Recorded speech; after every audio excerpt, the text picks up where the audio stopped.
What's up, Womack Nostalgia? Dave in their podcast. What's going on in pop culture right now? Got another good one here this week. Very music focused, actually exclusively music focused when we consider that the movie we're talking about this week, Hurry Up Tomorrow, stars The Weeknd. And on the album release front, we have I-DLE, Jin of BTS, Baekhyun, Aminé, and Rico Nasty. Make sure you subscribe, youtube.com/nostalgiapod, linktree.com/nostalgiapod. See links below. Get the best of 2025 Spotify playlist linked below. Let me know it's good, and let's get into it. What's up, Womack Nostalgia? Dave here with a review of I-DLE's 8th EP, We Are. This is, of course, the rebrand for G-I-DLE. The G is no more. The new name of the group is I-DLE, which, still, I guess, somewhat gimmicky. They're removing the G, which meant girl, and now they're more all-encompassing in their audience and what they think their music means. Fair enough. Whether this rebrand really signifies much of a change in the type of music they make, I think remains to be seen. But either way, new music from I-DLE, very exciting because, of course, they're one of the most celebrated and popular K-pop groups that's not on one of the big four labels. And I think the creativity and the artists' involvement in their own music has always engendered a lot of fandom. And people just in general rooting for this group to succeed because they seem to be going about it the right way. Looking back on last year, they had a great early start to the year with that album 2, Super Lady, massive track, Wife, one of the best music videos of last year. And then they had their EP, I Sway, last summer, which I didn't care for, was a bit too breezy. But now they're back with something new, once again, We Are, which is actually coming off this repack EP called We Are I-DLE from the beginning of the month, which is really just a re-recording of a lot of their past title tracks with their current group lineup. Nothing really super interesting to revisit with that. But now we're back with We Are, another brief EP, 6 tracks, 17 minutes long. I-DLE's 8th EP, We Are, is a very fun listen for anyone who's been a fan of this group before. Does it communicate much of a musical change following the group's rebrand? I don't think so. But I think this music is curious because it's very much giving you like 2010s pop. It's very much a throwback sound, and a sound that I-DLE hasn't done too much with in the past, so I guess it is something new from them. The first track, Good Thing, I think has a very fun vibe. I mean, that guitar and drum combination is just screaming 2009 to me, but I think in a fun way. Soyeon has a nice auto-tune. Chorus is just fine. I like Yugi's rap verse in the second part of the song. I like the song. The lead single, Girlfriend, has these very bouncy drums, big chanty chorus. I love the way the drums kind of switch up in the second half of the song. I think these two tracks, as far as like big, loud I-DLE bangers, they definitely fit in line with how this group has gone about, and I think both these songs will be very successful. Love Tease, a bit of a groovier drum pattern. I think vocally this one's a lot of fun. I think the hook is great, maybe the best hook here. And the outro, I love the members' like vocals going to like a bit of a lower register towards the end of the song, very catchy. Chain is our first slowed down moment of any kind. At these gloomy synths, this just faint kick drum. I think it sounds pretty nice. Unstoppable, though, I think is a bit of a step up from Chain, just because those drums are just a lot jazzier, kind of a good happy medium where they want to do a kind of like sultrier, softer singing, but I think production wise it still keeps your attention, still maintains the melodies, still interesting overall. And I love the way they build up to the outro switch up at the end of the track. And then the last song, If You Want, starts out as just really pure piano, then kind of picks up a minute in. Overall, a pretty nice ballad. I thought the arrangement really stood out and kept this song interesting, again, despite being a quieter song. Again, like most K-pop EPs, they're so brief that they don't give you a huge amount to really latch onto. But I thought this was a good release, certainly a lot better than I Sway, something I just really did not care for in the least. I want to hear what their next full length is, though, to really see if this rebrand signifies all that much, or is this just the second act, or I guess third act of I-DLE since they renewed with Cube Entertainment. I think Good Thing and Girlfriend are going to be hits for the group. Whether they're quite as big as Super Lady was last year, we'd probably bet against that, just because that song was absolutely massive, which again, no big deal if they don't quite reach those heights so soon once again. But yeah, looking forward to seeing where this group goes next. Solo-wise, we've had a little bit of work from them recently. I talked about the mini album earlier in the year. Let me know, though, what did you think of I-DLE's 8th EP, We Are? Do you agree that it's a solid first step in this band's new era, new direction? Let me know. And for more music reviews, more K-pop reviews, subscribe. And I'll see you next time. What's up? Welcome back, Nostalgia. Dave here with a review of Baekhyun's 5th EP, Essence of Reverie. Baekhyun, of course, one of the key figures of long-running SM K-pop group EXO. As people know at this point, Baekhyun's been around the block. His last solo was just last year, and now he's back once again with new music. And just a few weeks after his EXO bandmate Kai released his latest solo album, something I did review already. I need to apologize to EXO's Baekhyun personally. I was not familiar with his game. I think his 5th solo EP, Essence of Reverie, is excellent. I liked every song here, certainly my favorite music of his that I've heard to this point. The production on this album is consistently excellent, very layered, great arrangements, and Baekhyun's vocals, I think, are a great match for the sound that you're getting on this. I think overall, all these songs are really tremendous. Track 1, Chocolate, very fun drums, nice tempo. I love the way Baekhyun glides on the beat with that second verse. Elevator, another very lively chorus, some 808s and synths, very energetic vocal performance overall. Lemonade gives you a bit of plucky strings, a nice snare tempo, bit of a roar vocal from Baekhyun as well, a nice little piano flair at the end. Love Comes Back, you have like a raspier singing on the chorus. My favorite track, though, has to be No Problem. I thought the production was incredibly impressive here. Percussion, strings, best chorus on the album for sure. Black Dreams gives you another great beat. I love Baekhyun's verse delivery and the second verse specifically. And then Late Night Calls even sounds pretty cool, even though it's a huge switch up with this more acoustic sound. Given the K-pop solo stuff we've got this year on the male side, I was most impressed with NCT's 10 thus far, and I think Baekhyun's Essence of Reverie is right up there for me thus far. And I was pretty disappointed in Kai's most recent solo a few weeks back. Obviously, Kai and Baekhyun are very different types of solo singers, despite both being EXO guys. But I didn't really care for that all too much at all, to be honest. But I think this from Baekhyun is awesome. Like, this is kind of exactly what I'd want from this kind of music. I think 10 probably is a bit poppier, a bit more leaning into bangers. This is a bit more R&B from Baekhyun. But to me, both of these are still really great.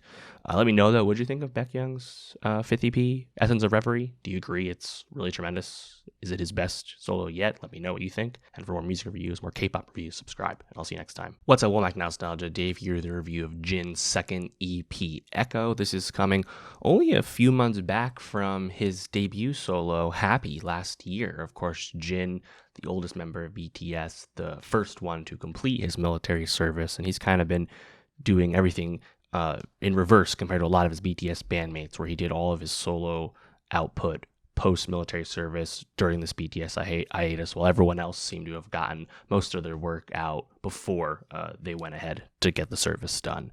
Of course, Jin had given us that debut solo single, The Astronaut, right before he left, and that has become a big hit. And since then, you had his last EP, Happy, and now we're here with Echo.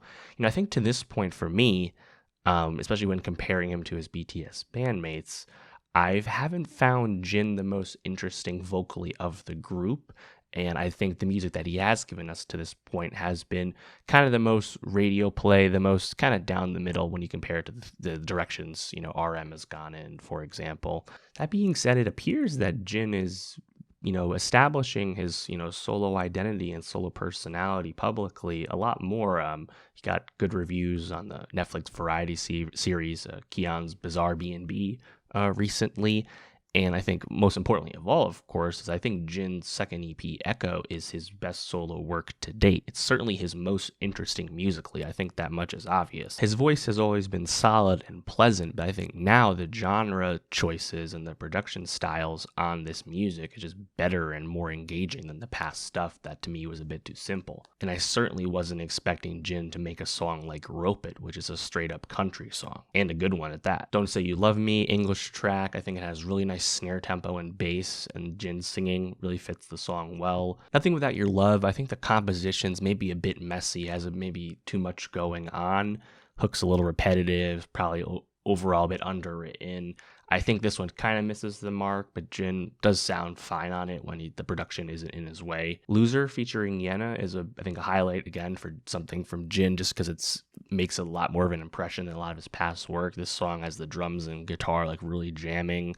He's very energetic vocally on this, and I think the Jenna feature is a nice compliment. Overall fun track. Robot's probably the highlight just for the sheer fact that it was so unexpected. But again, I do think it's successful. With the Clouds, I think it's just okay. I do like the drums on it though. Background, a lot of piano on this one. Drums still sound nice again. I think Jin vocally does a good job on this, giving you different affectations throughout the song. And lastly, you have To Me Today, which again has a nice drum tempo, and I think the chant vocals in the back half of this song stand out as well. So do I think Jin is like the most exciting person in BTS? No, I still don't think that's the case. I still think when you stack up everything that they've given us solo-wise, the various qualities and directions they've all gone down, of course, they're all different for various reasons musically. I do think Jin has still been probably the safest in terms of his music choices to this point. But at least with Echo, it's giving you something that is a lot more engaging and interesting than the past stuff. For sure. This also is actually suggesting a lot more ambition than I was expecting. I mean, when we last got Happy, I was pretty sure that would be like the only solo project he put out before BTS reunited. Obviously, that is not the case now with Echo. So this was a pleasant surprise in general, and a pleasant surprise just for the fact that it actually surprises you musically more than I would have expected.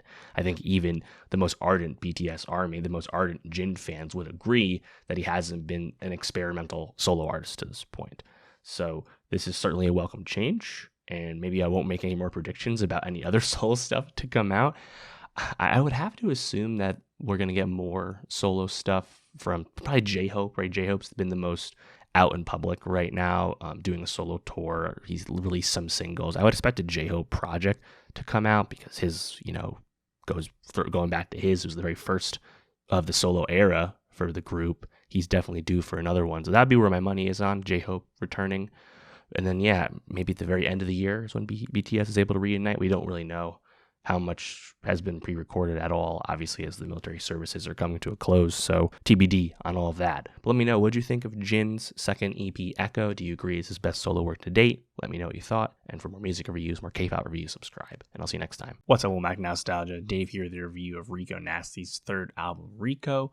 I think Rico at this point has really established herself as one of the hardest to pin down rappers we have, namely for her genre versatility and her very willingness to jump around and make all kinds of different songs. And when you put all that together with her, rapping style, which of course is very aggressive, very aggro, very, tight, physical, texture-filled flows, the passion, the energy is very paramount. She's, a unique blend. I've been a fan of Rico's for some time at this point, and I think she always is hard to predict, and that's what makes her so fun to listen to and pay attention to. Rico Nasty's third album, Lethal, does a good job of giving you the Rico Nasty you're familiar with, that really aggressive, physical, energetic rap style, alongside a lot of other stuff that's newer to her sound, but still feels kind of right at home with what she does. These hyper pop infused, light, airy songs, distorted and pitched up vocals. It's a fun blend and a fun mix because you never really know what you're going to get from her. Naturally, that means there's big ups and big downs, and I do think that Lethal certainly has some misses to it, but there's also a lot of good highlights, and I think songs that just kind of make sense as Rico songs that you want to hear from her, because she does have a unique and singular voice at this point, just because of her sheer personality and how she's able to bounce that off of all these different kind of genre styles and experimentations. Kicking it off with the song Who Want It, really hard flow. I think it's kind of simple, the flow itself, but there's just enough aggression behind it that still works. And the gloomy drums, Rika's never really done drill, but I mean, the kind of haunting vibe on a song like this gives you a similar sentiment. I do think the Who Want It hook, though, is a little bit meh, even if Rico, again, is pretty passionate about how she's doing it. Teeth Sucker, that definitely has some like punk rock energy for sure. The guitar is certainly jamming. a faster flow, but again, I think the hook is just meh once again. On the Low, one of the singles, I mean, this is a really fun chorus, kind of in her past hyperpop lineage, very sing-songy. I think she's pretty good at it, and would I call her like an amazing singer? No, but when it's kind of like pitched up and auto-tune, mixed the way a song like this is, I think it's successful. I think this is probably one of the best songs here, to be honest, which is not something you would have pointed to back when, Rico was blowing up with a song like Smack a Bitch or something like that. Pink stands out for that pitched up vocal specifically. I think Butterfly Kisses, that one's just okay. The beat's quite busy, to be honest, a little too busy for me. Eat Me, I think this one's cool because it's like Rico giving you like a under her breath, like exasperated style flow, a bit different. Once again, kind of a repetitive hook. And then you get a new flow halfway through the song, but I do think the beginning is more interesting. Soul Snatcher, back to one of those sung flows once again. Grave is certainly a rage rap song in the vein of Cardi and Yeet and everything we have these days. The guitar is pretty big on that one. Smoke Break, kind of a pure punk song from her, really no compromises made with that, but she's, I think, authentic in doing something like that. It doesn't come across as craven or desperate to switch up the sound. I mean, that's part of her artistry at this point. Similarly with Crash, I think that one's more sung, but almost in the pop punk style of things versus kind of pure punk rock from the previous stuff. And the fast drums on Crash are a really nice touch. Can't Win 'Em All, that's kind of like the crooner style singing song. That's really not my speed from Rico. I don't think that's playing to her strengths. Not really super interesting to me. Say We Did, I do think the rapping is pretty good on that. Kind of like more of that pitter patter flow. Pretty cool production over those synths. I think overall this is another Rico album, and you're getting, I think, a quite the mix. Maybe you haven't gotten quite this much variety in one individual project. You think back to 3 years ago with Las Ruinas, there was a lot of different sounds on that one for sure. This is probably in that vein. And, Rico has talked about feeling like she's, grown up a little bit, matured, even, as she's entered her late 20s. She's been a mom for quite some time at this point. So I think she said some of the stuff that she did earlier in her career, she doesn't necessarily relate to anymore, which is, of course, only natural. But honestly, this still sounded like a Rico album. This really made sense to me. So I do think there's a bunch of songs worth revisiting on this, and I think, again, rooting for Rico. I want to see her live. I've never seen her perform live. I missed her past tour too, for various reasons. I'm hoping she goes on tour once again with this. I will do my best to see her, just because, again, that energy, I know she'll bring it. So looking forward to that. Yeah, let me know though what you think of Rico Nasty's third album, Lethal. What you like most about it? And for more music reviews, more rap reviews, subscribe, and I'll see you next time. What's up, Womack Nostalgia? Dave here with the review of Aminé's third album, 13 Months of Sunshine. This is the follow-up to Aminé's last solo work, 2.5, the mixtape from 2021. Most recently overall, though, of course, was Aminé's collab album with producer Kaytranada, Aminé. And I thought Aminé was a big letdown overall. I found Aminé to be a big letdown overall. I actually didn't think Aminé held up his end of the bargain in terms of just delivering good rap verses over Kaytranada production. That was probably my biggest letdown of 2023 musically. I've always been a Aminé fan ever since the breakout, several years ago at this point with Sweet Caroline. He's been at it for a long time. I saw him live a few years back as well, and always looking forward to hearing more from him. The coolest thing about Aminé's third album, 13 Months of Sunshine, is that it sounds like Aminé once again taking a step forward musically and continuing to grow into his very now diversified sound. Of course, rapping is still his bread and butter, and he has a lot of flows and great technique on this, but he also is doing a fair amount of singing now and is also increasingly at home on more dancier, up-tempo productions. So he's really delivering a lot. I still find a lot of the more R&B leaning singing style stuff for Aminé to be his weakest type of music. Certainly he's given you crossover stuff before. There's also a lot of fun production choices here and mixing choices in terms of changing up Aminé's vocals on this. Long album, a lot to go through, but I think there's a lot of the things to take away from it, and it's probably the most diverse sounding Aminé album to this point. Track 1, New Flower, is a highlight for me, featuring Leon Thomas of Mutt fame. I love the glitchy mix they do overall on this. Sounds pretty cool and interesting. Track 3, Sage Time, is definitely one of my highlights. It's very dancey and has a bit of Aminé singing, but I do think it works overall. Although I gotta say the chorus is the most like absurd J. Cole-ass line ever. Ridiculous stuff. After I nut, it's like a drug to me is absurd lyrics, but here we are. I think this song actually sounds pretty cool. Cool about it, I think this one is probably the most experimental track here that doesn't really work. I think vocally it's just off. The layering, production wise, is just way too dense. There's like this fun production with the bouncy keys, but I just don't think the sound really comes together. It's just way too messy of a track for me. Vacay, one of my highlights for sure. Great flow. I love that like chopped up beat over the drum tempo. The I Want to Go on Vacay, like auto-tune hook from Aminé, I think sounds tremendous. Familiar is a shorter one, but again, some fun auto-tune choices here again, and it's like a break beat with like these glitchy, like short-circuiting style vibe. I think that one works as well. 13 Months is quite good. It's one of the, the rap showcases. Has a big switch up halfway through though, and it's a completely different flow in the second half of the track. I think like the first half more overall. Arc de Triomphe, one of the lead singles, I think is just a kind of a classic Aminé banger. Great flow from him, very up tempo. That's a fun one. Images is another interesting one to me because I feel like it's a bit on the messier side of things, but it has a 4/5/4 feature that I think fits the song very well. You have some Toro y Moi production as well. Interesting track, doesn't completely work for me, but again, I like the chances being taken. And I like the decision making to try lots of different stuff here.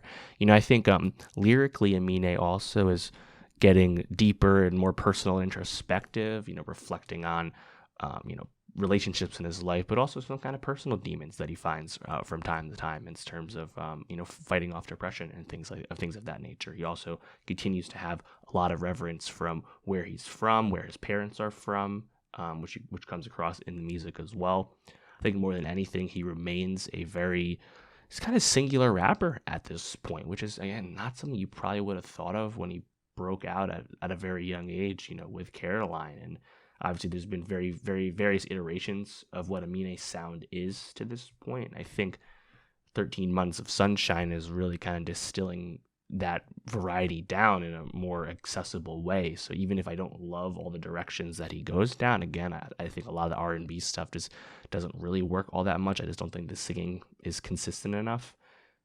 The fact that he is confident in this broad range now at this point makes him pretty interesting and engaging, and the music is never predictable, which is a lot of fun as well. Thinking back on like my favorite era of Aminé in terms of the songs I like the most, I probably still like Limbo the most, but this is certainly up there. And again, like the dancey stuff on this is a lot better than the dancey stuff on Keiichi Aminé, which is again in retrospect makes Keiichi Aminé feel even more of a letdown because we knew he had it in him. I don't know why that one didn't come together the way it did. But 13 Months of Sunshine, I think, is a success for Aminé. Again, 16 tracks, 50 minutes. There's actually a good amount here, especially with the genre switch ups, production changes, various vocal decision making. There's actually a lot to dig into with this album, despite it actually not being an hour long. So a lot to revisit for sure. Let me know, though, what'd you think of Aminé's third album, 13 Months of Sunshine? What'd you like most about it? And for more music reviews, more rap reviews, subscribe. And I'll see you next time. What's up, Welcome Back to Nostalgia? Dave here with a review of Hurry Up Tomorrow, the new film from Trey Edward Shults, starring The Weeknd and Jenna Ortega and Baekhyun. This film is a companion piece to The Weeknd's album of the same name, which was released just this past January. Of course, this is The Weeknd's second big role on the acting side of things, following HBO's The I-DLE. Jenna Ortega, obviously a rising star, just coming off the hit success of Beetlejuice. Baekhyun, people know him at this point. I think his fame has also gotten as big as his critical appreciation. And Trey Edward Shults, this is his first film in 6 years. I mean, Waves came out back in 2019. I thought that was a movie that was really impressive. I thought a film with two distinct halves. I thought the first half was really well done, but he's, definitely again on the younger side of filmmakers, but someone who deserves a lot of attention due to his, I think, filmmaking craft and his early work. So I think all that together makes a lot of sense that there was anticipation for Hurry Up Tomorrow. I certainly was most interested in it for the Trey Edward Shults of it all, just as a film fan. I was coming into the film with an open mind, despite the fact that I thought The Weeknd's sixth album, Hurry Up Tomorrow, was not my favorite. I did a long review on that. Check that out if you want. Not that I thought the album was bad, I don't. But it's just when you think about the impressive discography and long discography over the past 15 years from The Weeknd, I just thought Hurry Up Tomorrow wasn't as impressive as some of his other albums, including the two that preceded with this, trilogy of albums he's made with After Hours, Dawn FM, and now this. And, if you look at the streaming data, look at the consumption data, I think that's actually kind of borne out, where songs like Cry For Me and Wake Me Up and the, previously released single Timeless are really the only songs that have stuck around from this. And, that's not the biggest deal at all. The Weeknd's still going on a massive stadium tour at the moment worldwide. He's a megastar. We know he's never not in the top 3 of the most streamed artists on Spotify in terms of monthly listeners. So it's not a popularity thing, but I just thought it wasn't his most impressive work, again, given the high bar. If Trey Edward Shults is going to go 6 years between films, I'm going to need something with a lot more ambition than we get with Hurry Up Tomorrow, the companion piece film to The Weeknd's most recent album. The movie is so narratively thin that there's just not a lot to latch onto. The script is really so straightforward with a brief dalliance of, psychological horror, but really it's a straight down the middle thriller film where so much time and space is filled with listening to Weeknd songs. You hear about 5 or 6 off the new album, as well as some of the other ones like Blinding Lights. The Weeknd's able to effectively play a fictionalized version of himself, and Jenna Ortega I actually think is pretty charming for the material she's given. But it's just not you have Abel struggling to get over a breakup and like really going through it in a not pleasant way. And the movie doesn't even effectively communicate that he hadn't broken up with Jenna Ortega. Jenna Ortega's character is actually someone he hadn't met before. Once they finally have their meet cute, I think the movie picks up briefly. But then, I think everything with the psychological tension, once the twist of the movie happens, I don't think any of it works. And my favorite aspect of the movie is this brief moment where Jenna Ortega's character is showing her bona fides as a Weeknd stan and is analyzing songs like Blinding Lights and Gasoline off Dawn FM and also dancing to them, evoking the Wednesday Netflix meme. That was the one scene in the movie where I cracked a smile, but I just thought, narratively, this film doesn't work. There's just really no character development. I don't know. I just found it kind of uninteresting. Frankly, I thought HBO's The Idol, a show that has a lot of issues, a show I've talked about before, I found The Idol a lot more interesting than I do Hurry Up Tomorrow, to be quite frank. There's just a lot more to that show, and that show at least has a high ceiling it's trying to reach that it doesn't get to, but you at least can see the narrative and authorial intent with that. Hurry Up Tomorrow, I think, is just so basic. I just don't think there's a whole lot to really latch onto. And again, I'm just so disappointed because it's from Trey Edward Shults. Again, I loved Waves. He's supposed to be a rising filmmaker, and then we wait 6 years between films from him, which is a long wait for someone still earlier in their career, and he comes back with a music album companion piece film that doesn't, anyone could have made this. Yes, you get some of his filmmaking touch, right? There's a lot of close-ups, there's a lot of handheld camera, stuff like that. But man, I was really unimpressed and honestly quite bored with a lot of the movie. And I'm sure Weeknd fans will find things to like about it. But I mean, I don't know. I think The Idol had more ambition than this. And again, I think Jenna Ortega did a decent job. But ultimately her character, not super likable once the twist happens.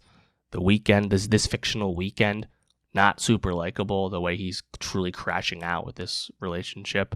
Baekhyun, plays his manager and longtime friend, and his character, there's definitely a sense of, pushing Abel to keep going because you got to keep the cash cow machine rolling with him as a touring artist.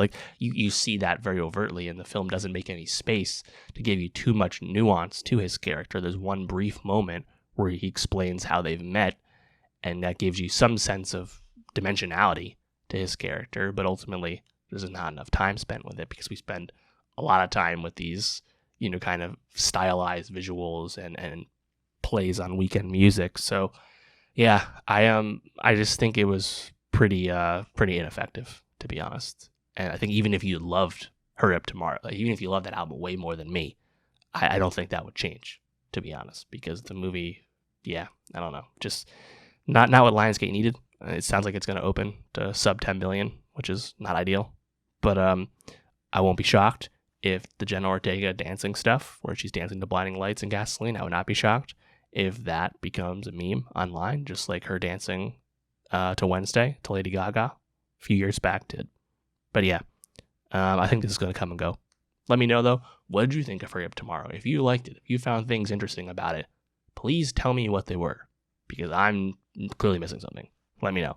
And for more movie reviews and more Weeknd album reviews, subscribe, and I'll see you next time. That's going to do it for the pod this week. Next week, I'm going to talk about 2 big movies, and unfortunately, that's it for now because I'll be away, so I'll be catching up the following week, but we will be talking about Mission Impossible, The Final Reckoning.